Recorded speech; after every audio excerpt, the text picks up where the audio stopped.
La peur est l'une des armes les plus redoutables que l'ennemi utilise pour paralyser et avorter la destinée des enfants de Dieu. La peur est l'une des plus grandes causes d'échec dans la société.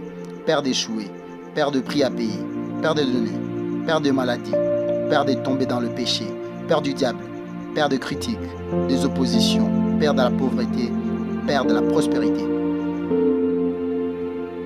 Les deux plus grandes formes de peur. Les deux formes de peur les plus redoutables sont la peur du rejet et la peur de l'échec.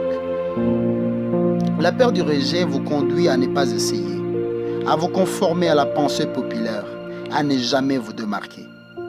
Elle vous pousse à devenir une photocopie des autres.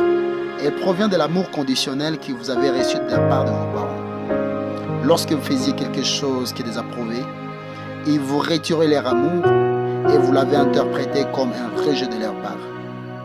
Cette crainte d'être de nouveau rejeté vous conduit à chercher constamment la validation des autres dans tout ce que vous faites. Et vous conduit à rentrer dans le rang et à ne surtout pas déranger les traditions établies.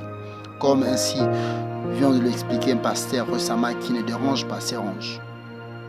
Cette peur du rejet s'exprime par les questions suivantes. Que vont-on penser de moi? Et si les autres me rejetaient? Ou encore, et s'ils ne m'approuvaient pas? La peur de l'échec, quant à elle, vous conduit à ne surtout pas prendre de risques. Vous voulez changer, aller plus loin. Mais la question suivante revient fréquemment dans votre esprit. Qu'est-ce qui prouve que tu réussiras cette fois-ci? Ou encore, si ça ne marchait pas.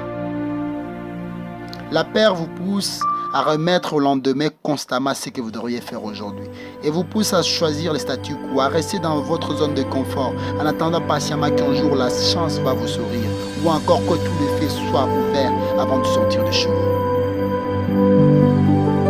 Vous aurez toujours une bonne esquisse derrière laquelle pour justifier votre peur et sachez que la peur chronique peut devenir une offense devant Dieu. Et sous-entend que vous considérez que Dieu n'est pas à vos côtés et qu'il n'est pas capable de vous faire réussir. Lorsqu'un enfant est curieux, entreprend de faire les choses et qu'il le fait mal, le parent gronde et punit l'enfant, créant en lui une image de peur qui est liée au fait de faire quelque chose de nouveau et trop mal. Lorsque nous sommes adultes, nous expérimentons comme la peur d'échouer, de prendre de risques, la peur de commettre une erreur ou la peur de perdre. La peur provient de quelque chose que vous ne voyez pas. Chaque fois que vous avez peur, cela signifie qu'il y a quelque chose que vous ne comprenez pas ou que vous ne voyez pas. La peur provient de l'ignorance.